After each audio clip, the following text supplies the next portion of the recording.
to full power! Gives me the creeps. I feel like something's watching us. Savick, you go right on quoting regulations. Hello, computer. I knew I would.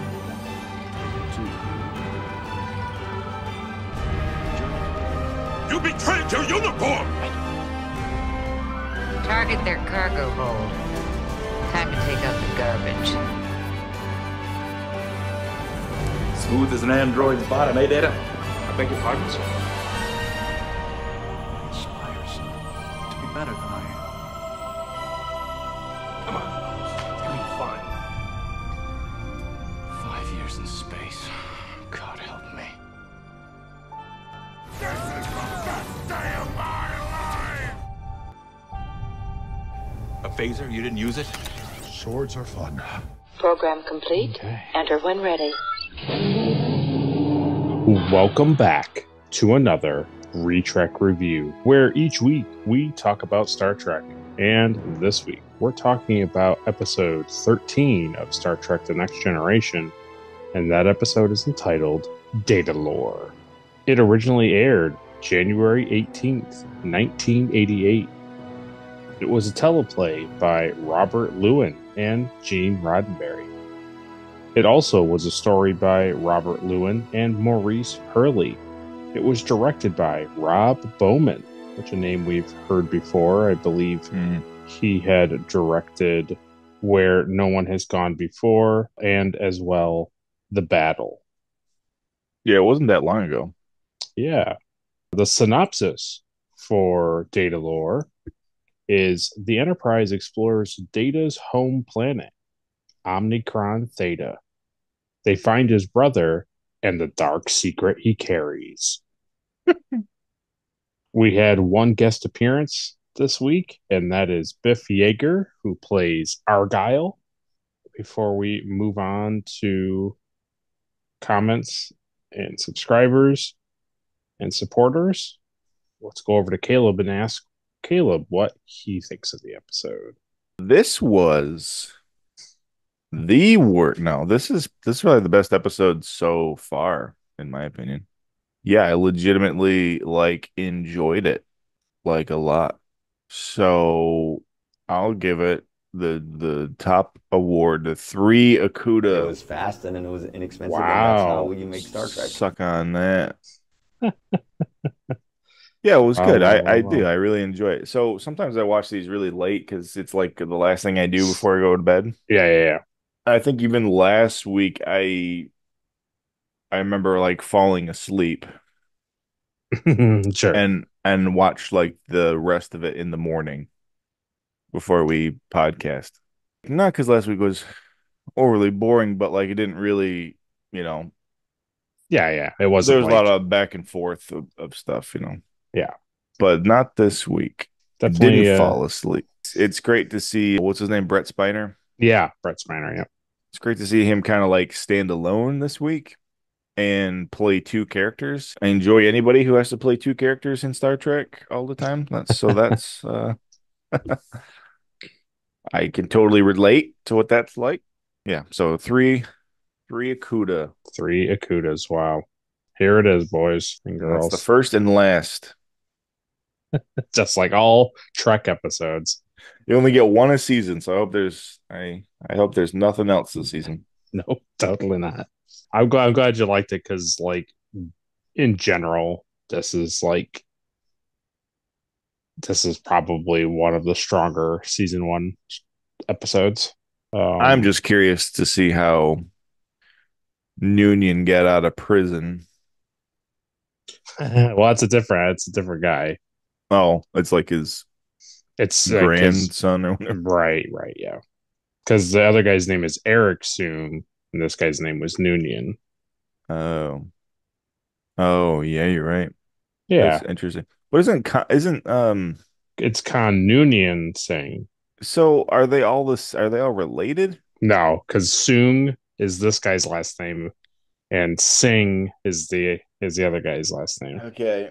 So they keep coming up with the same four names for bad guys, just in different orders. I gotcha. That's Yeah, fun. That's really fun. got it. So that probably all goes away 2 seasons from now when Roddenberry doesn't write anymore. Yeah, I was so confused when they said Noonien Soong. I was like, what are you? What are we doing? Why But would that guy make androids? but he's dead But he's dead, in this right? in this timeline, and also like I know from Enterprise that the other guy went on to work on robotics and then modeled Data after himself because Right. he played him in Enter. I was like, I'm just gonna focus on the episode. I don't. I'm not worried about any of that Yeah. stuff yet. So that's what's really funny about it is obviously Brett Spiner came back to play a character in Enterprise, and Mhm. Right. the reality is they do a fun thing with the augments, which deals with Khan Noonien Singh, Yeah. Okay. right? Yeah. Right. That's where he started off as is like Right. saving those augments out in space. Right. Wow. It fails. Like obviously he fails at it. They're too aggressive and like too Hmm. overpowering. So then he's like, well, I'll work on the next thing, which is I'll make an artificial perfect life form essentially. Yeah. And I think in the episode when he ends, like he says, like it'll take centuries before this is perfected. I And remember him in his perhaps cell writing data for like human robotics. Yeah. yeah, like schematics, yeah. Yeah. It's probably just one of those things where it's like because I've already seen all of Enterprise, it like confused me a little bit extra than it should have at first. Eh. I mean the nice thing is like when you first saw Data, you were like you make a great remark, which not many people would have made, which Hmm. was like it's kind of weird that that criminal from Enterprise like that like they're fine with his ancestor making an android and putting it in Starfleet. Yeah, right. And then, but this episode, it's even more so. Like when I first said that, it was like I'm picturing this criminal way back in the day made, his Mm-hmm. family members made a robot and then modeled it after him. And then Starfleet was like, totally. But this episode is just like, oh yeah, this is where they found me laying out here and they took me in and they let me join Starfleet. I was like, what? But then you see all the things that they let Laura do Yeah. immediately. Like, oh, you want access to all the computer stuff? Yeah, here it is. Like, oh, okay. So Starfleet, they're just idiots. Okay, I got you. No, it's fine. I forgive it. I forgive it. I think that's my only complaint about this episode is that it makes Starfleet and everybody on board look like just absolute morons. I get that it's the future and I get that like everybody's at peace, but Right, you're right. also in space where it's not like that and you should be used to being, more covert and just not so trusting of everybody immediately. It's really, really stupid. Well, before we get into it, let's talk about our supporters. So first we salute our Patreon member, Ed Mark Starr. Yeah. Thanks for your support. Hopefully you got the sticker. Oh yeah. Appreciate the support. Wait till you see Mm, all the stickers I created. that's true. Just wait a couple weeks and you'll get to see December's. Yeah, Will said, "Hey, I need a couple stickers for Patreon." I said, "You got it." And then I sent him like 12 and he was like, "All right, so you can take the rest of the year off. That's great." All right, no new subscribers to YouTube, but we did have two comments. Hmm. First was our comment on Haven by Captain Olimar himself. He says, "Bang the gong." I think this episode was missing God showing up. Oh, and a floating orb for good measure. That's all right. We made up for it this week. Gene really dropped the ball on this one. I'm with you, Will. I rather liked this one. Loaxana Troy is a fun character to watch, and she brings a lot to life to the show. Love the cat calendar, obviously. Oh my God. I forgot about that. I like the episode. I didn't wince one while watching it, so it gets a thumbs up. Nice. That's always good. Yep. The wedding dinner sets look straight out of the dollar store. Plastic butt forks, essentially, right? Uh-huh. They just forgot about the psychic link plot point, Caleb. Don't think about it. Oh, yeah, right. I wasn't the one that had a problem with it. That's true. Will was. Will was when I was like, I don't get. I don't understand. I don't know why they keep having dreams of each other. I was like, psychic dude. Have you not seen this episode of Star Trek? First of all, it's Star Trek. Second of all, Gene Roddenberry wrote it. And third of all, it's psychic telekinesis. He says that he's really digging watching Caleb descend into despair as he watches more. Have I descended into despair? There's definitely been some episodes where it's quite obvious that you weren't interested in talking about the episode. So it's okay. It's just funny. I thought I hid that pretty well. No. Well, you gotta admit, this first season has been rough. Rocky at best. Yeah. Shut up, Wesley. That's right. Nothing makes you realize how long a season is until you marathon season 1 next gen. Oh God. Good.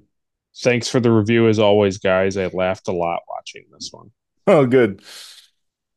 I just enjoy that anybody gets entertainment out of this. So yeah, that makes me happy. It's pretty great. Because like I think we're funny, but like I also don't try to like overly be funny. Like, you know, I don't know. Right. I just think like we pick up on small details that are funny to us, and I don't know. That's good. Well, yeah, I'm glad that people are enjoying me go down into despair. That's great. Our next comment is from Ed Starr, our Patreon supporter. He commented on our Big Goodbye podcast. He says, I found the Holodeck episodes very entertaining. Seeing the next gen cast as novelized characters created for holodeck theater cosplay is fun, as long as it's not overdone. Yeah. The original series used to travel to different planets to introduce period costume dramas, while Next Gen had the holodeck serving a similar purpose. That's true. He says, I do find it odd that holodeck episodes seem to reference the past, but it's a past familiar to people from the 20th century. He says, all out fantasy would be my choice if the holodeck is a form of recreation. Yeah, right? Yeah. Yeah. Not to like relive a period in history that you don't even remember, to act like you remember the period in history. Yeah, that is true. Like if I was to do the holodeck, I'd be like, literally, like, all right, like I want to explore like a dungeon with my loot. You know, like yes. But you know, the detective thing is fun. Like that, I would probably do that too. But I, unlike Picard, I actually like and know about 1920s right New York detectives. You know. I think the real thing is like if it was real in our world, like I feel like we would just load like video games and then just play that video game. Yeah, it's basically just VR, you know. It's like, you know, like what does the Oculus have that just came out, like the new Batman thing? It's like, yeah, I want to be Holodeck, I want to be Batman. Right, exactly. Computer working. But I think the detective thing is cool. I think I would, along that same line, like I think I would enjoy like living out like a Sherlock Holmes novel. Oh, in a holodeck. It'd be super fun. So I get that. I like as an aesthetic, I get it. But it's also like just comes back to like him not knowing anything about the time period. Yes. It's so weird. It's so Yes. weird. Yeah, they do stuff like that all the time, and I tell you, it's because they're like, "Hey, look at how advanced we are in the future." Right. Like this Right. episode, Wesley comes in and he's like, "What do you have, a cold?" And he's like, "A cold?" And he's like, "Yeah, my mom said it was like an old disease from like a long time ago." Like, so how do you know about it, and why would you think that this is it? Right. I don't understand why. What do you? What? Yeah. Yes. My mom said it was a disease from like 180 years ago that's been eradicated. Hmm. Okay. Shut up. Why? Anyways, nice big tangent. So let's get into the review. Oh yeah.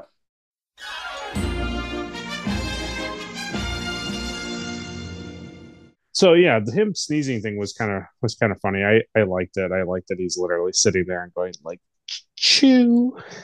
Yeah, I thought that was funny.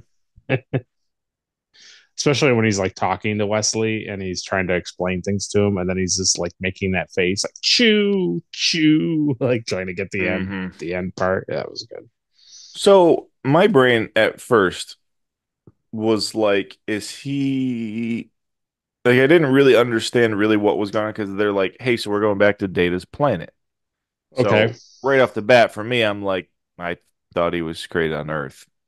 Like, I didn't Mm, realize. I thought he was just, a new robotics design from Earth. gotcha. So I didn't know any of that stuff. So that was interesting. But after that, it was like, we're going back to his home planet. I thought he'd be much more excited. And then so you see him practicing sneezing, and I was like, is he gonna try to pretend to be like sick so he doesn't I have to like go is there a down. reason like he doesn't want to go to the planet? And then it was just like, no, it's totally unrelated. He's just Data trying to Yeah. sneeze. I'm very disappointed that the sneezing thing didn't come full circle at the end. I Mm, had assumed that the sneezing thing was a whole red flag that was going to be used at the end that where would be how Wesley's they going to would be like, write yeah, better. like, hey, Data, did you figure out how That to would sneeze? And he'd be like, well, what are you talking about sneezing? He'd be like, I knew it wasn't you, Data. You stupid idiot. Yeah. the only thing that you kind of learn, but again, it's a blink and you miss it thing, is in the last episode, in the big goodbye, when Cyrus Redblock and Felix Leach are talking to him and they're like, where are you from? He starts to Oh, say, I was created on a planet. And then Picard says Data, and he goes, South America. oh, yeah, that's true.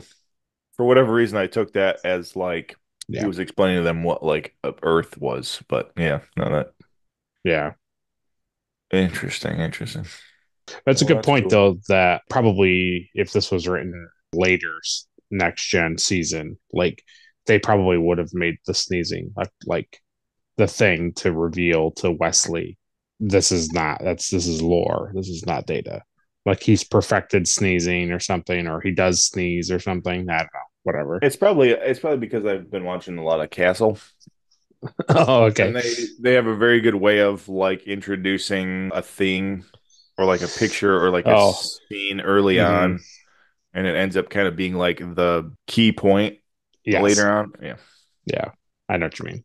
So, other than being confused about the whole sneezing, him not created on Earth thing, were you at least kind of interested to see his home planet? Yeah. Oh, absolutely. When I kind of put that together, I was like, well, this will be interesting. I mean, I knew the episode obviously was about Data, so I was excited for that. I thought it was very funny when they do introduce his brother, Yeah. and he's like, "My name's Lore," and I was like, "Oh my God." Ah, very clever. Ah, That's the title of the episode. Data and Law. Data and Lore. Yeah. It's a No, but funny, his planet is cool. yeah. I think that like the interesting thing is like, yeah, they go down onto the planet and the planet's very TOS where it's like Mhm.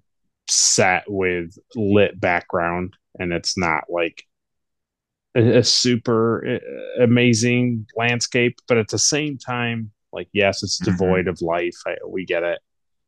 But when they take that next shot and it's them coming down like the half staircase is cool. Yeah, yes. Yeah. And then like once they go down that just like half destroyed staircase to where he was found, and then they open the thing where like the rock face opens and they go into that facility, like I'm like, yes, this is what I would, if I was a fan of Data and the show back in the 80s, like this is what I would want. Them just landing on the planet and it's like a couple like dead trees and like a purple background, I would be like, this is stupid. maybe I'm still like partial for TOS. Like I haven't really gotten onto the next gen bandwagon fully yet, but I enjoy the TOS style planet. Okay. And when they go into the lab and it's all like TOS style, like computers and stuff, I was like, this is cool. This is like an old lab. Yeah, I really like it. I like that aesthetic. Well, then that's the other thing too, is the thing that you learn is that like Data was activated, I think he said 26 years ago. Yeah, because Gordy was like, oh, this planet was destroyed 20 years ago. And he's like, I was found 26 years ago. Right. So you learn that, but then you also learn that lore is made before him. So now it's like, how long does it take to make an android? Like, how long did it take him? So Data was discovered in like the 2330s, 2338, I think, or something like that. So it's like, when was lore built? So this thing could easily be 40, 50-year-old kind of a lab kind of a thing.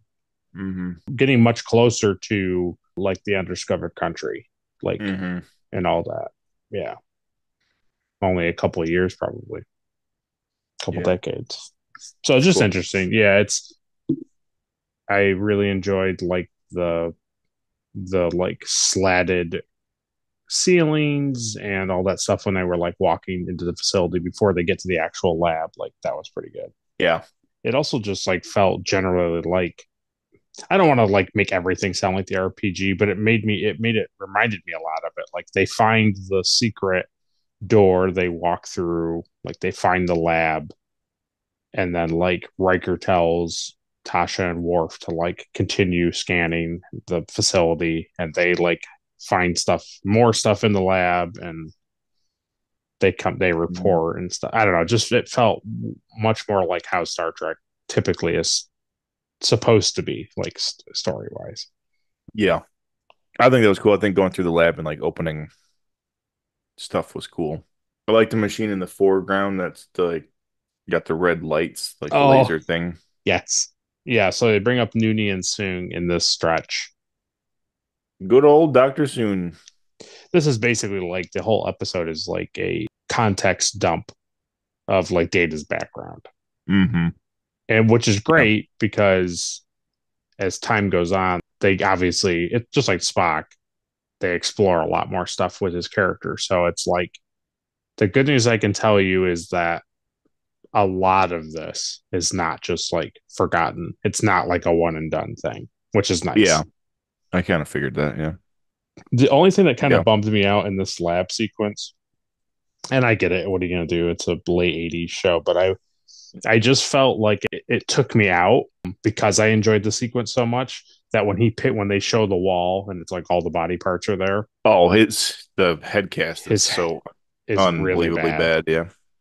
And it's rough because if it just looked just close enough to him, I would have been like, oh, you would have just stayed with it. Like, oh, wow, there he is. They blew the budget on the clear head mold that fits him. And then they didn't actually cast his head for the. Well, it doesn't even look like his face sculpt at all. No, it really doesn't. And also, it was awesome, but they obviously blew the other half of their budget on that glass door that rose before all the smoke comes out. Yeah. Those two things clearly were very expensive. Yeah. And the surgery scene when she's they have like the microscope that you see from the top down and she's lasering him up. All that stuff looked great. So the early 80s, what did they just mirror? Like overlay images together? I think what they do is just like they film this much of it, like this half, and then Once that's done, they then film this area, and then they just splice those pieces of film Yeah. together. Because it did surprise me. Yeah. Anytime that like Data and Lore were talking to each other, they would go back. And it's like, obviously, Yes. Yeah. and you're like, yeah, that's fine. That's acceptable. But then there's that one scene on the bridge where like they're both, he's sitting and he's standing and Mhm. it's like a full wide shot. And you're Yeah. like, this is pretty good for the 80s. Like, Yeah. Totally. like I know obviously it's not, but like I believe like watching the episode that like there were two of them. And Yeah. I think that's Yes. very well Yes. done. I think that helps sell the episode. Yeah. They totally feel like two separate characters, despite looking exactly the same. Yeah. Yeah, and that's to, his credit. It's totally Brett Spiner. It's 100% Brett He's Spiner. a great actor. He's got this like face twitch that he does. Yes. He's got Yes. like the language patterns down and Yes. like it's crazy. Yeah, it's really good. It really is. And then you think When about it too. He played like Eric Soon, like he's different as that guy. So yeah. it's cool. I won't spoil too much, but just get ready for Brett Spiner to be the Eddie Murphy of Star Trek or Mike Myers. I don't mean comedy wise. Oh. Oh, he plays He plays like literally every everybody. character. Okay, that I'm down for. Yeah. No, I don't mean like making jokes like those guys. No. Just the fact that like they're going to introduce people and it's going to be like, look, it's tag bottom snap, and they're going to be like, who? And it's going to be Brett Spiner kind of thing, You're like, oh, okay, yeah. I love tag bottom snap. That's good. So we get to see the famous chief engineer Argyle. Oh, get him out of here. He's not my engineer, I'll tell you that. I have a feeling, I have a strong suspicion that I'm not going to be happy with any engineer on this ship. Argyle, he's just so like unsure of himself too. Is how he comes across, and it's just like totally. It's like, how did Roddenberry write like an amazing engineer? Yeah, and now he's just like, no idea. If he's not Scottish, I don't know what to do with him. Yeah, I don't know. I really don't know. Like, how do we go? Like, legitimately, how do we go from Scotty to Argyle? It's bad. It's real bad. I don't disagree with you. I think his thing about the whole like we're not doing the original series is just very it's like it's weird. He makes choices where it's like obviously Picard and Kirk are like two different captains. They deal with things very differently, and that's fine. They're supposed to be different people, but it's like you're saying, Bones and Crusher wildly different. They're not even similar in any regard. Argyle, who's been the most frequent chief engineer, but not necessarily like the lead guy like Scotty. They're not even the same thing. But what's he do that's similar is like, well, Spock and Data are kind of close. It's just like Data's just Data wants to be a human, where Spock is offended by the thought. So he ran with the idea that McCoy called Spock a computer, and he was like, "I know that's a good idea." Sure. I thought the scene where they are sitting in the conference room, Geordi and Riker and Picard, and Data comes in, and they're all like, yeah. So that thing is, and then Picard's like, okay, all right, listen, like I get that it's weird for you, it's got to be weird for Data, but we don't have to be apologetic about it. Like we get it. It's like we're all the same. We're all machines. It's fine. I like the fact that Picard picks up on it and like addresses it as a really good captain thing, but I also think it's just really good writing because like I think legitimately that's just how anybody would be. Like you make friends with this guy or this android, and then immediately you find like an identical version of him, and it's like, but this isn't the same guy, it's a different guy, and you're like, oh, okay. Yeah, I did like that scene. This is the scene that we needed to see last week when Picard was going on and on about the holodeck.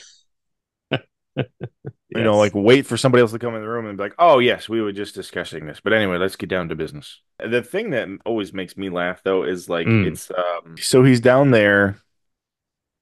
He's down there in surgery engineering bay, you know. I know what you're gonna say. And they're like all right, we need him upstairs. And then he comes upstairs and he sits down. They're like, hey, so like you might feel weird about this, but it's okay. And he's like, okay. And then Dr. Crusher's like, we need him back down here in medical bay. And he's like, all right.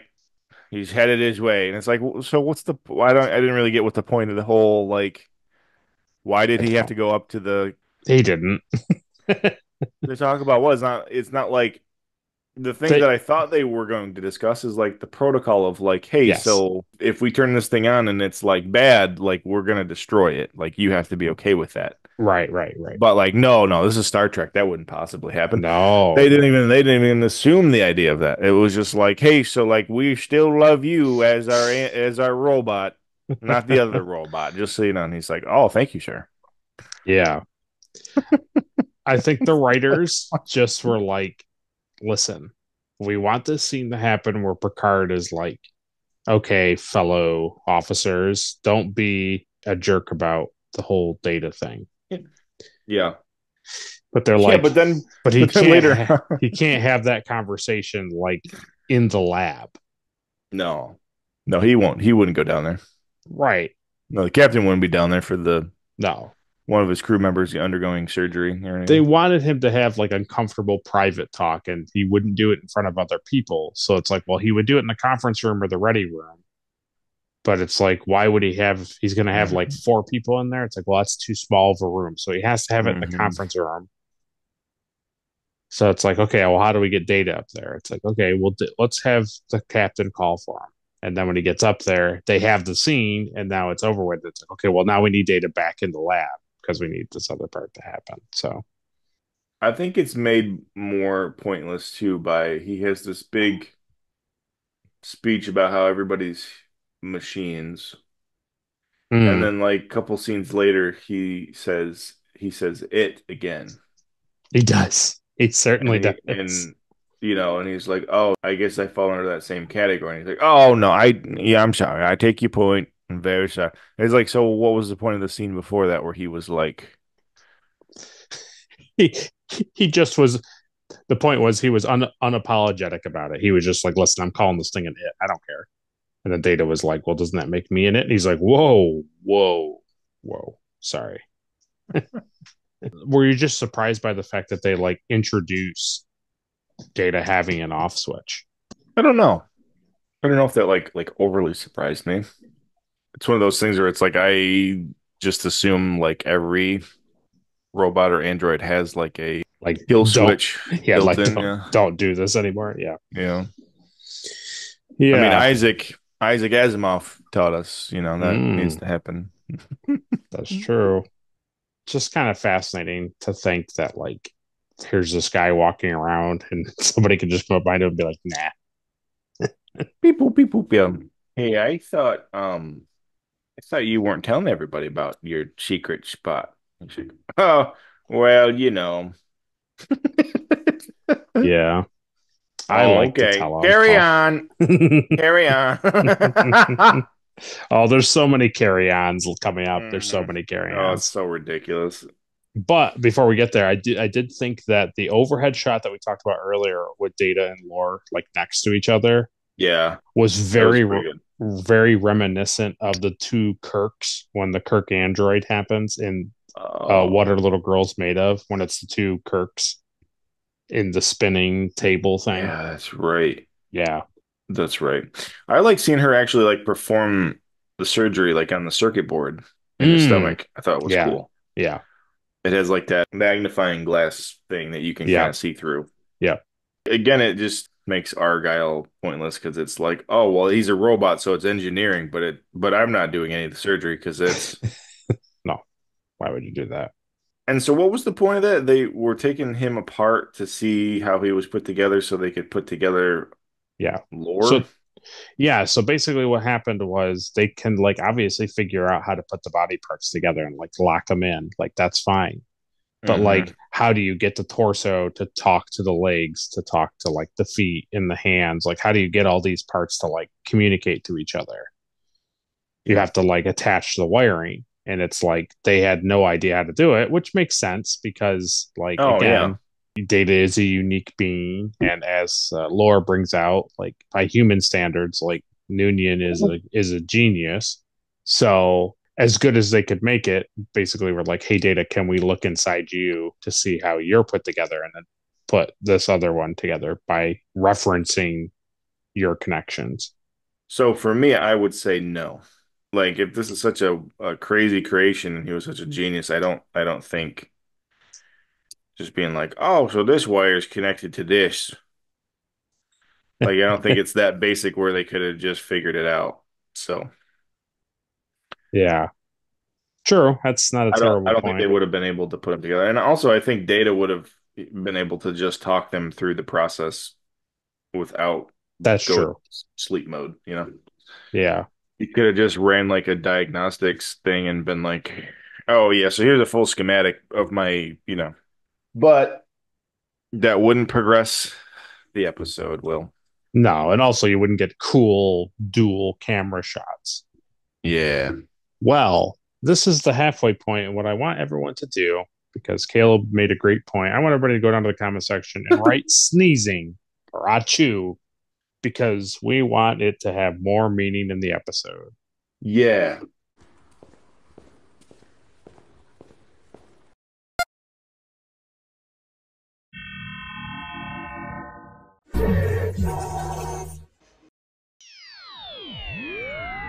So come back, and I agree that Picard calling Lore it is kind of like a weird thing when you have the other conference room scene.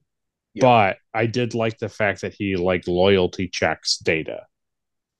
It's probably the only smart thing anybody did this entire episode. If I'm being honest, yeah. Yeah, I kind of think Picard's probably out of all of them is the smartest. Yeah. Yeah, because Because he even starts to believe Wesley right. at the end, but also like won't tell Wesley that he No, believes. absolutely not. I'm not gonna make this idiot right. That's the last thing I want. Yeah, and that's the thing is like this is the thing that didn't make any sense to me. And I had remembered that this scene happens, but I was like, oh wow, yeah. The way that they film it, it's so jarring because you have the thing where it's like, who was built first? And then his first words are, he was. He was. You're like, oh God, Mhm. it talks. Brush me. You go to that scene where Picard is talking to Data and he's like, listen, I had confidence that you obviously were never going to betray Starfleet and always be loyal to us, but like, I have to ask. And Data's like, yeah, I understand. Like, I get it. Like, I'm a computer. I just found another relative essentially. Like, why wouldn't I as like join my family in whatever my family wants to do? Like, I get it. But then he walks out of the ready room and it's like immediately Lore is at his station. Yeah. And they're I telling know. him how to like understand ship movements. Like they're explaining things. So they're not just like showing him the panel. They're like literally telling him how to control the ship. Yeah. And you're like, okay, that's a little intense. Apparently, Riker asking him the hypotenuse thing was like a test. I didn't really get that from No, Riker, that he was I didn't like, pick up on that. yeah, I thought he was just being like, hey, he's a robot. We could just ask him crazy things and he'll just answer immediately. But the thing that makes the scene worse is the fact that they wrote Brett Spiner's to say as Data, like, yeah, you can't be up on the bridge until like Picard approves this. Yeah. And it's like, okay, so everybody else, Riker, Geordi, Wesley, like even Tasha, totally were fine with Lore being up on the bridge, but Data knows that Picard didn't approve it, but nobody else did it. Like it didn't make any sense. Yeah, it's weird. I think what the scene needed to be was not on the bridge and be down at like in the engineering lab, like where he was assembled, and like he's in the room sitting in a chair, and like Wesley is showing Lore stuff on a computer, and Data comes into the engineering lab, and he's like, and the whole scene plays out where he's like, no, this is this thing, this is this thing, and then Wesley like asks him some hard math question and he goes to answer it, and then he does the facial twitch, and then like, oh no, I have no idea what that is. And then Data kind of says to the child, like, hey, like we really shouldn't be showing him too much on the computer because like Captain Picard hasn't approved stuff. And that's how that scene should have played out. Yeah. Rather than him being already up on the bridge and then make the remark that like, well, the captain doesn't want this. Like, what? No, I think just give him full access to the ship and all of the data and all the computer stuff. I don't think that could possibly be a bad idea. Should we trust him? I don't know. Maybe. It is so stupid too, and it's like nobody up there thought like, hey, maybe Data wouldn't feel too great if he came up here and felt like he was being replaced by putting this guy in his chair and doing his job. Right. Right. Why would you do why would you do that? It was rough. It's really stupid. It's a plot thing, but it's just like really dumb. Yeah. I agree. It does end up leading to a really great shot, which is what we were talking about, which was they come down the hallway and they're walking right next to each other. And then they get to the end of the hallway and they turn and they're talking to each other. It's very, very good. It's very good. Yeah. It's very good. Because like Brett Spiner is, especially as Data, he's like reacting to Lore talking, but like that it's just either nobody or a stand-in. And it's like he has to react to all this stuff and make it real. It's interesting. I really enjoy that sequence just for the sake of filming and the sake of acting. Yeah, it's really good. Yeah, not necessarily what Lore is like saying to Data is like it's amazing sequence. You're basically seeing that Lore is a little more bad. Yeah, he's a little con artist, Right, exactly. There you go. That's a good way to put it. Yeah. Yeah. But the thing that really made me like kind of roll my eyes was, so now they're in Data's quarters and they're talking to each other. And Lore shows like a much more sinister side of himself. Yeah. To the point where it like alarms Data and he feels compelled to tell Lore that like he's going to tell Captain Picard what he just said. And he's like, all right, well, here's how my computer works. Just stay here and look at everything. I'll see you later. And I was like, this doesn't make any sense. Yeah. It's really stupid. He says something like, I have more than I've ever dreamed of. You've given me access to more things than I could have possibly dreamed of. It's a thing that I think you and I have just learned from watching the original series, that like you don't give computer-based things computer access if you don't trust them. If you don't know anything about them, you don't do that. Just think about the M5 computer, right? Yeah. No, it's so lame.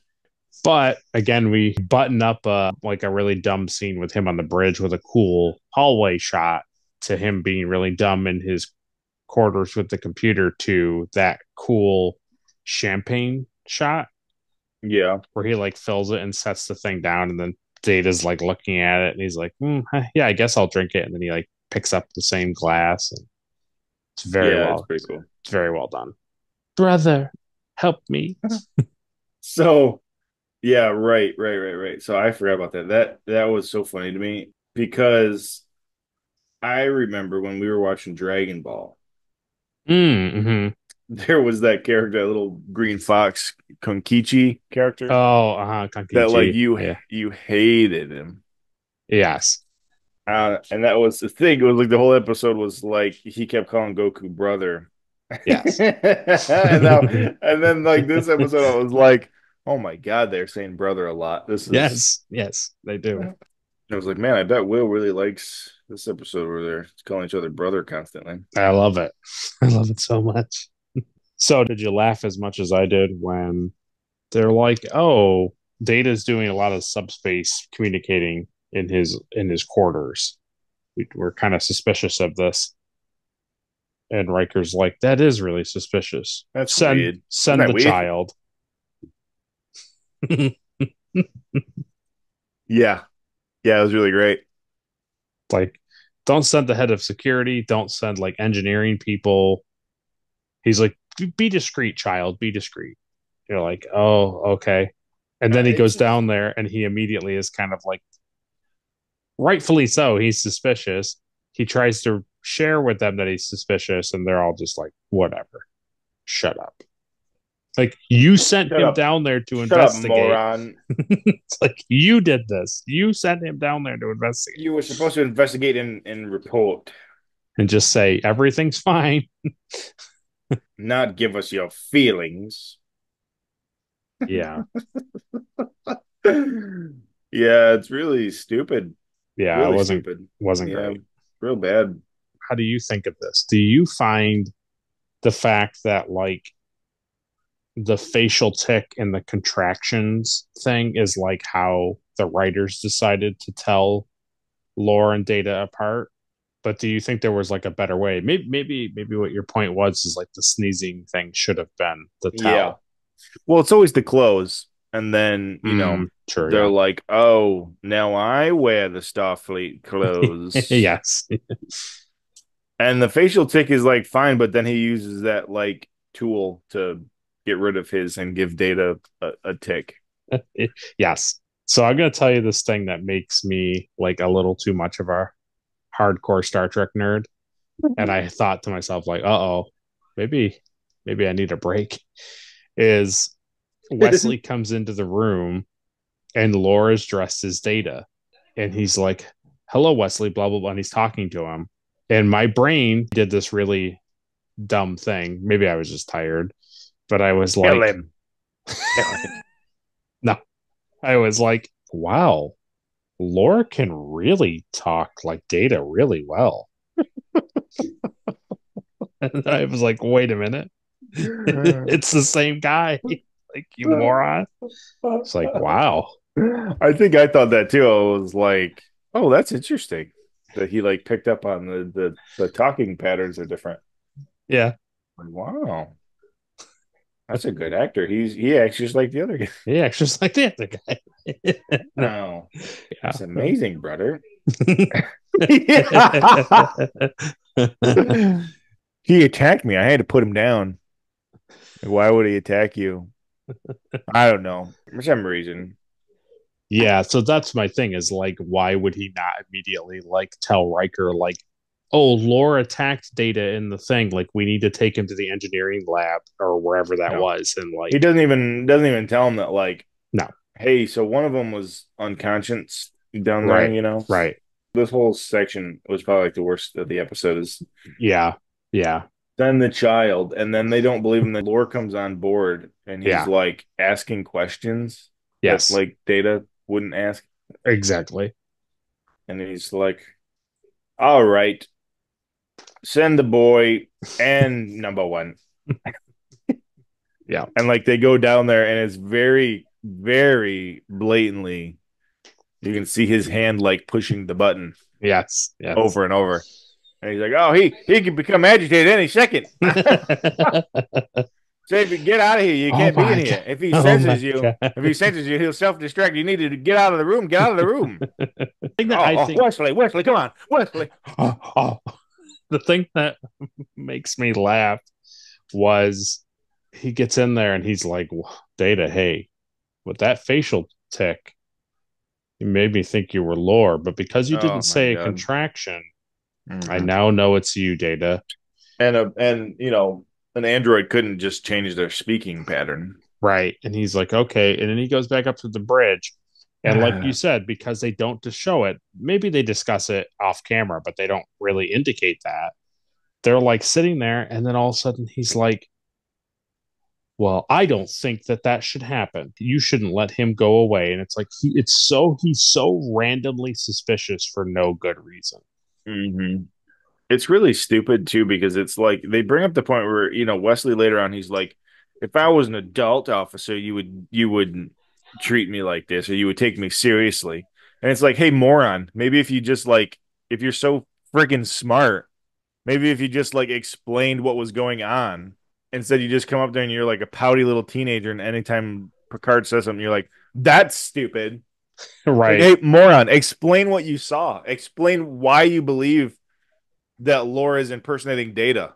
Like, give us a sound reason. Like talk it out. Don't just like, it's very irritating. And then he gets mad with Picard, and it's like, you have to explain your side. Picard is totally like open if he has reason.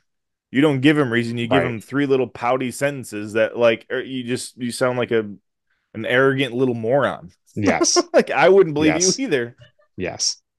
So Yeah. that scene when he talks back again to the captain, and he yes. says, "Shut up, Wesley." It's like Yeah. favorite. Well, that becomes the thing. Like anytime anybody references Wesley Crusher anywhere, Shut up, Wesley. they say shut up, Wesley.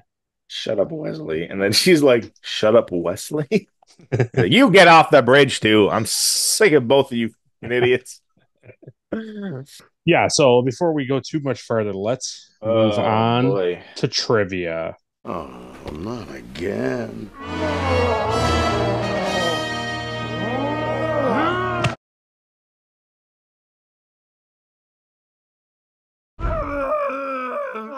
All right, now you're overacting. So Lore was originally planned to be a female android to provide a love interest for Data. No. Yeah. No. Nah. Her job would have been Roddenberry wrote that? No. No. Her job would have been to go out and repair dangerous situations. Oh, yeah, it would. But here's, ready for this? Yeah. It was Brent Spiner who suggested the old evil twin concept be used instead. Roddenberry was like, and you're still gonna like have sex with him? How are we That's not hot at all. You want it to be a man and he's gonna wear a full jumper? This is boring. We're gonna make it a girl robot. And he's gonna kiss it. Skirt. That's so ridiculous. It's really terrible, but oh my god. Also, we've seen that Data doesn't really need an Android analog for that kind of stuff. So right. So the characters of Data and Lore were portrayed by 4 different people: actor Brett Spiner, photo double Ken Gilden, stunt double Brian J. Williams, and also an unknown photo double, which we don't know who that was apparently. But here is a picture of the guys. Oh, interesting. So I found that picture. I thought you'd appreciate seeing that. Is cool. And then lastly, the episode was originally to have been directed by Joe Scanlon, but the choice of director was changed to Rob Bowman just before the episode was scheduled to be filmed. Rob Bowman says the script, or so I heard, was not in good shape, and they got to a point in pre-production where they said they couldn't have the script ready in time. So we were going to have to switch scripts. So they switched to Big Goodbye with Datalore, which was a given. Anyways, I took Datalore and said, here's a show they don't think will work, so I'm going to make it work. I'm going to prove to them that they made a mistake. The episode was a learning experience, and there were lots of discussions with Rick Berman and Robert Justman. In the sense of working technique, there are many visual effects and split screens. It was a technically difficult show to do, and we had an extra day to shoot it because of that. So, like Rob Bowman, basically, it went on to talk that like he really wanted to make this like a great episode. Not that The Big Goodbye is like a bad episode by any stretch of the means, but I definitely think that they did a much better job with Datalore than The Big Goodbye. I think so, yeah. That's it for trivia.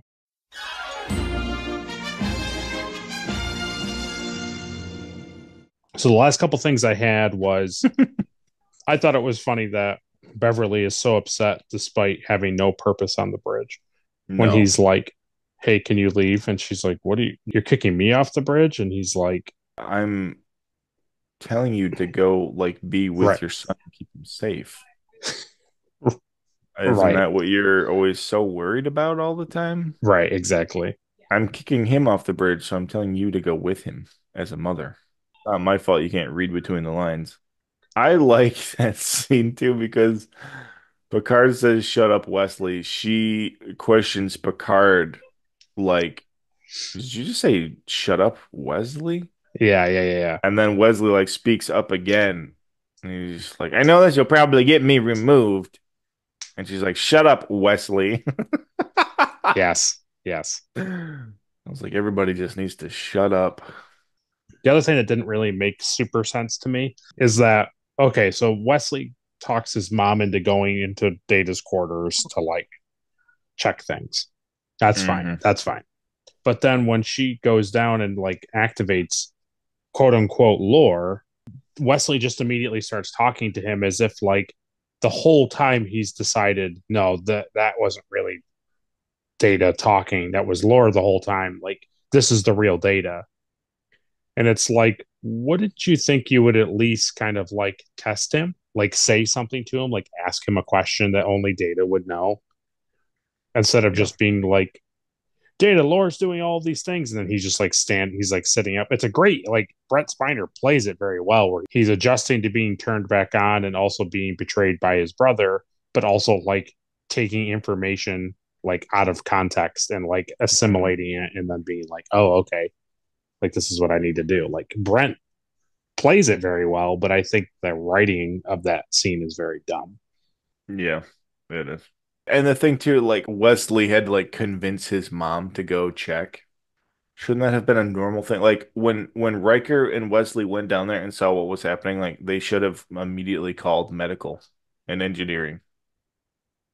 Not just like went back up to the bridge and been like, I don't know, something crazy is going on in Data's room, but it's really none of our business to get involved in it, you know.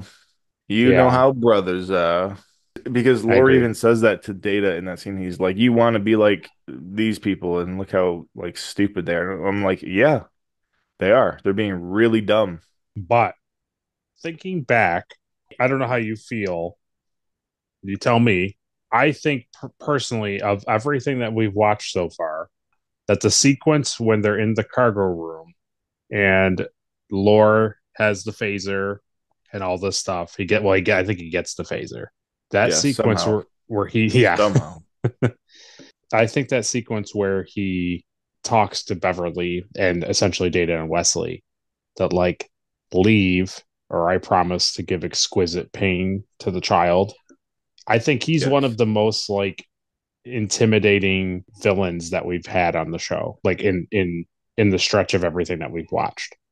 I think of all the bad guys that we've seen in Star Trek, like he feels the most like sinister. Well, yeah, I agree with that. And I think because he's an android, so he's the coldest, That's a good point. but he's not bluffing like a lot of bad guys that we've seen. That's true. That's very true too. He's very much like, yeah, you better do this or I'm gonna do this. And he's like, he's not joking around. And then even when they do, he still shoots her. Yeah. Yeah. He's still like, oh, well, you shouldn't have let your son talk to me like that. Yeah. I just was thinking, like, you think of all the major enemies that they encounter, and it's like, yeah, the Doomsday Machine is scary, but it's like a giant space monster. Hmm. And it's like the Gorn guy isn't that scary. He's not No. that intimidating. And, there's a couple other bad guys that they come across, like, I guess, like Khan. Like, I don't know. He's not a terrible character, but I didn't feel as like, oh, geez, like how much lore like relishes in the fact of like it's going to be brutal and awful for anybody who doesn't listen to him and like you believe him. I don't think Khan is intimidating at all. Khan is like Yeah. he's like nice mostly. Like when he first shows up, he's just True. True. He's just kind of pompous. Yeah. Mhm. But then we get that awesome, and that's the only way to show how powerful that they are. You have that great cargo fight where they throw barrels and boxes at each other. It's like, Very strong. Those are full barrels, you know. yeah, Mhm.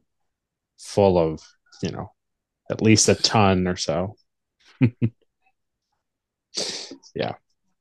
Full of petroleum and stuff, yeah. But yeah, I think it plays out well. I like the fact that it doesn't end with Data and Lore like struggle fighting. It ends with him kind of like sort of unsmarting, like outwitting him, Hmm. and to get Wesley to beam him off the ship. Like, Now, any idea where he was transported to? Yes. Okay. So that's all I need to know. Okay. Yeah, we didn't 'Cause really that talk. seems like a very much like, oh wow, fine, we did it. But it was like, but he's an android and he's probably fine. Right. Yeah, we didn't really talk about it. We kind of just I skipped over on accident. The crystalline entity. Oh yeah. Yeah. Yeah, I Which don't really care. didn't care about it. No. Okay. Okay. It's just one of those like it's just one of those like side plots Yeah. that like doesn't really need to be involved. Like just have Lore be, kind of a bad guy. Yeah. Because it's like if he was made first, there's obviously a reason why the doctor was like, okay, I need to like improve this. So Yeah. like I Yeah. already believe that he's like faulty and doesn't care about people and goes against like the laws of robotics. But for him to be like, Okay. oh, I helped this diamond entity in space eat all the people on the planet, and now I'm gonna do it Yeah. with the Enterprise just because. Yeah. Because I don't like it. Like, okay, don't really need it, Yeah. don't really need an extra thing. I can agree with that. Yeah, I don't know. I didn't overly care for it. Fair enough. Did you at least enjoy the design of The it? design was cool. Yeah. The thing that again bums me out, well, we won't have to stay on it too long, but is the fact that like lore beams away and then Or was it? you're right. It's weird that he says I'm fine. It's really weird. He uses a contraction and also has the Yeah. facial twitch. Yeah. And I And think again, everyone's just like, "How isn't that hilarious?" and I think it's supposed to be the writers are trying to be clever and being like what you just did, which was like, was it really data or was it lore? Like you'll never know. It was data. But it was data. Lore beams away, the crystalline entity leaves, and then Picard and Riker are like, well, that's weird that it's leaving. And then they're just like, can you believe that Data is almost more or less human like us? He's like, I like to think it's a balance or whatever. And Picard's like, me Oh too. yeah. Oh, me as well. Can you believe we're almost killed by a robot due to our own stupid human abilities? Well, Dun, dun, dun, yeah, dun. exactly. It's just like, oh, okay. And it's like the So, whole episode, like Picard's been taken, for a ride, and then he comes down there and he's like, Data has been dealing with all this crap. right. Like, and fix your stupid face. Anyway, Riker, let's go. Let's go. It's That like, was a weird. That was weird. dude. Well, that generally was the review, but before we go and conclude, let's do the thing everyone's been waiting for. Caleb?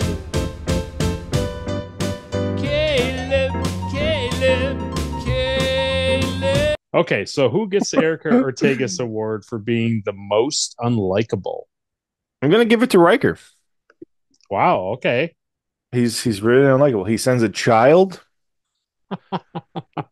Okay. to do a covert operation, and then he goes down with him, and he grabs him, and he rushes them out of the room. Yeah. He sees a bunch of stuff that's bad. He doesn't do anything about it, and because Picard wasn't on the bridge, he was in control of the bridge, and he let Lore sit Mm. at comms and do all this stuff on the computer. Yeah. And So then, he is the worst character of the week. yeah. And Yeah, on he's an top of idiot. it, like, he's the one who also decides that Wesley goes down with Data, quote unquote Data, Yeah. to check on Laura because he's like, you don't get to talk to commanding officers like that. That's Yeah, it's funny. really That's good. funny. Well, very good. Next Yeah, I is don't the like it. Elizabeth Cutler Award for being the most forgettable. I'm gonna say Worf is the most forgettable I character love this it. week. That's fine. He gets punched once in the stomach, Oh, yeah. and he's done. The whole episode, he's done. That's it. Yeah.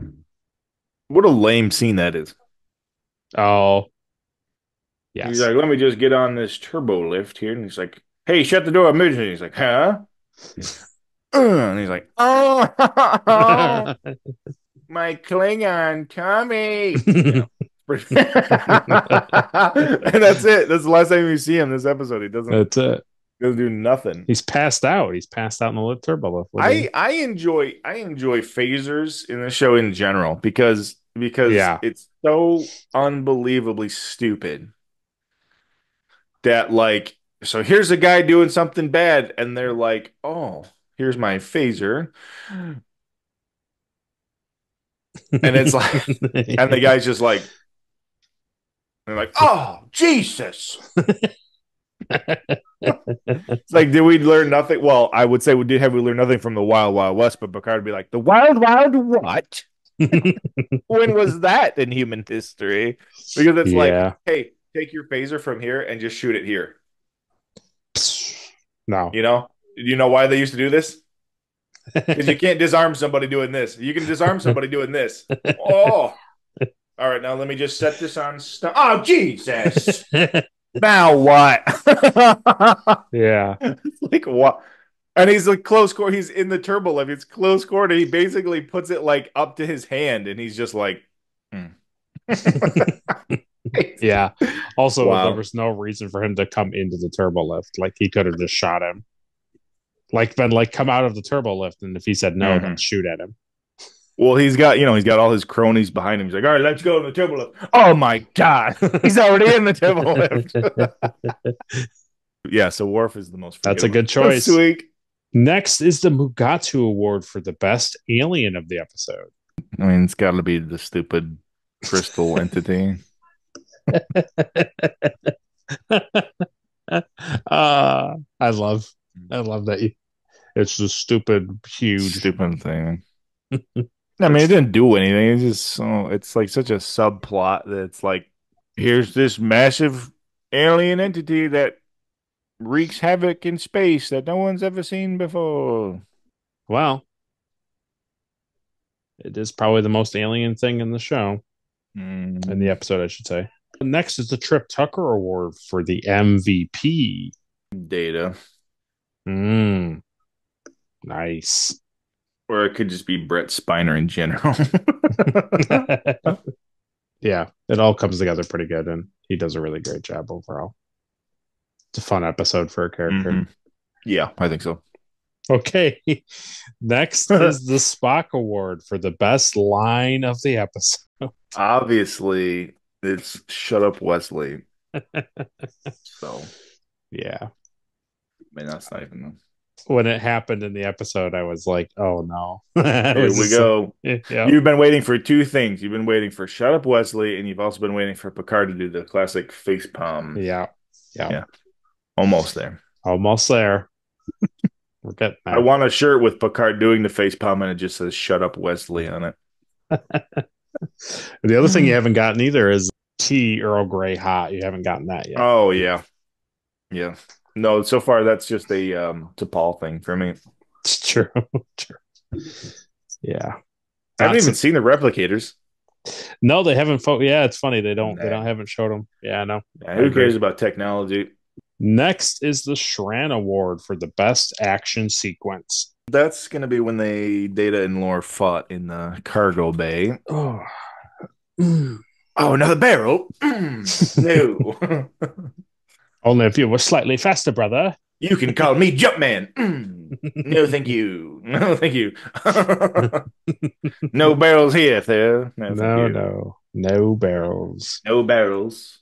Next is the NX Award for some sweet ship stuff.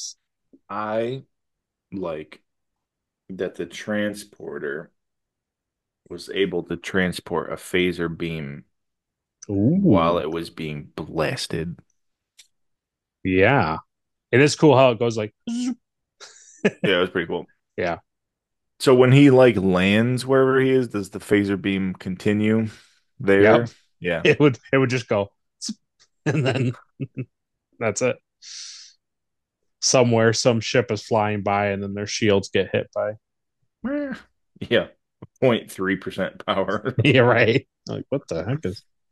It's a Haven't we seen somebody get shot like as they were transporting before from Enterprise. Yes, it's So they were what's his like, name? and then they beam down board and they're like, Yes, oh God. it's the corporal guy, the like Mako. Oh yeah. Corporal Mako He 2 gets like point. shot as he's energizing. Like Yeah. the blast like goes through the dematerialization parts. Yeah. And when he beams, he's like Not completely good. messed up. Yeah. Yeah. It's like that sequence and the one where they beam up the guy on the planet with the rock people, the fake rock people in the Oh caves, my and they God. beam up the Yeah. guy and he has like twigs and rocks and leaves like in his body. And they're like, oh yeah, we I can't like beam that more one. people up. I like the guy in the movie that's just like, oh, we tried to beam him. He's all over the place. Oh, yeah. Oh, sure. Seems somehow we beamed his outsides Oh, and his inside. do you remember? I want to say it was the animated series, the thing where they beam up Cyrano Jones with the tribbles, and you did the thing where he's like, "They're inside me."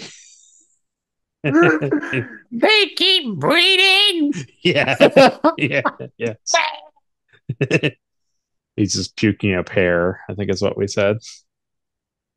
Yeah, good stuff. Stop doing it. Yeah, They're that's eating good. his organs and breeding. That's how they're getting bigger. I would love it. If I could see that. Oh, If it would only come to that. it would only come true. Next is the Porthos Award for the cheesiest thing of the episode. I'm gonna say the scene where he was switching him on and off, and Riker was like, "We gotta get out of here, Wesley. We gotta get out of here." Look at him. He's enraged. He looks so sleepy. That means he's going to kill us. I can see how he's sleeping and his face is still twitching. I know that's low. I know it. I know it. I feel it in my bones. And lastly, we have the Enterprise Award for the best scene of the episode. I think it's probably Data and Lore, like walking down the corridor, or like any scene where they're like together talking to each other. I think that's pretty good for the time period. Yeah, I'll go with the hallway scene. Yeah. I mean, it's honestly, it's when Beverly gets shot in the shoulder, but and runs out with their shoulder on fire. Yeah. Cool. Yeah, I like that scene too because Picard's like, "All right, Beverly, everything's fine. Now you can go to medical and do medical on yourself." Yeah. Go be a doctor somewhere else. So yeah, that concludes the review. But now it's your turn to go down to the comments section and write how much you loved it, how much you hated it, how much you wanted more of it, or was this Datalore too much? Or was this lore a bore? Let us know down below. Next time on Star Trek The Next Generation. Next week's episode is a fan favorite. Now, I'll tell you one thing. As long as this episode doesn't have like a planet ruled by women or like a parasite, I'll be fine. Someone's definitely not reading synopsis. No, that's just me. Those are just two things I don't like. Yeah, so next week's episode will be Angel 1. So we know everyone's looking forward to that. But as always, if you liked the video, like it. If you dislike it, dislike it. Share it with all your friends and family and Trek enthusiasts. Subscribe so you don't miss an episode and ring that bell so you can catch an episode as soon as it comes out. Yeah. After this video ends, make sure you go over to Caleb's channel. He's got a fun prop channel. Last week, he came out with our concluding Dragon Ball podcast, our series finale for that. Yeah. So make sure you go watch that. And he might have something on the horizon, and that is I'm doing a build for Back to the Future Part 2. So that could be fun. I wonder what it could be. Yeah, we're not going to tell you what it is. You What's gotta go find iconic it. from Back to the Future 2? It's Biff's Sports Almanac. I made Yeah. it. I printed it. I thought it was Einstein's dog bed. Yeah. Yeah, so check it out. That'll be out soon. Keep an eye on his channel for it. So we appreciate all the fun, excellent things that you've done down below. Thanks for taking the time to do all that. We look forward to your comments in the coming podcasts. Talk about them. We thank Ed Mark Starr once again for his Patreon support. And Caleb, send us out. All right, computer, and program. See you guys.